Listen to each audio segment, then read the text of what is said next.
Greetings, YouTube. Today I'll be talking about Origins 2.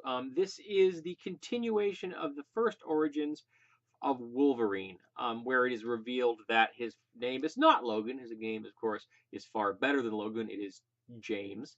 And how he was born into a family in the 19th century. His father, a family of wealth. He was a sickly child.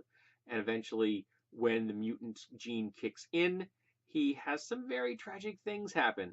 And eventually, just can't fit into the world that won't accept the fact that he's a mutant, and he's got bone claws that come out of his hand, and he has these animalistic nature, and he's rather volatile and violent, and he has these animal senses that are probably vastly overwhelming if they just friggin' turned on one day. Can't imagine what that sensory overload must be like. And so he runs off at the end, essentially at the end of Origins, to be alone in the wilderness. And Origins 2 picks up with that, where he has been living with a wolf pack for years. How many years, I don't know. I don't think it really matters.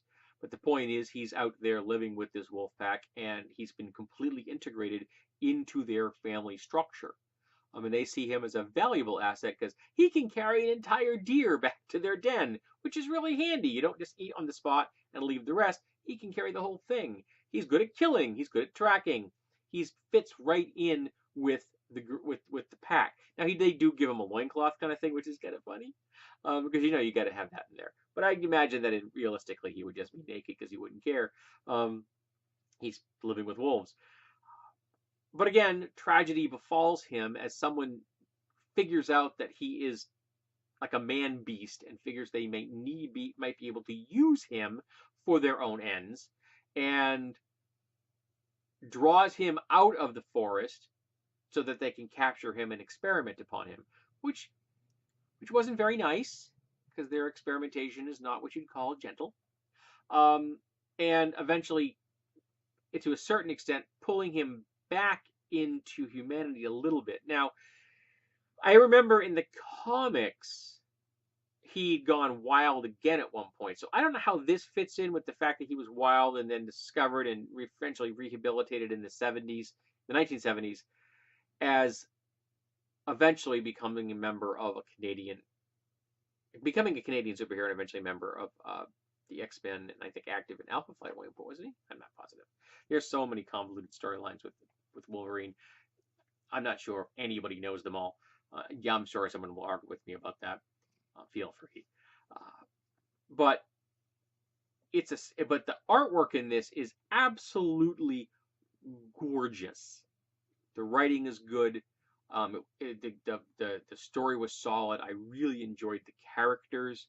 It had less of the horrible comic book tropes that turned me off from reading comics, and it kind of almost read in some ways as more of a James Bondy style adventure.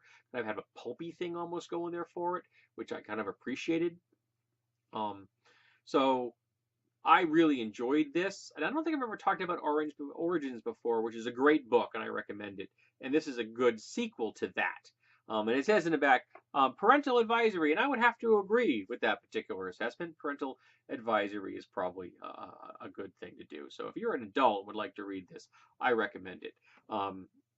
If you're younger, you wait till you get older to read this. It deals with some themes and some things that are probably not appropriate for those under 18. But yeah, a great read, worth your time, and I'm quite happy I got my hands on a copy.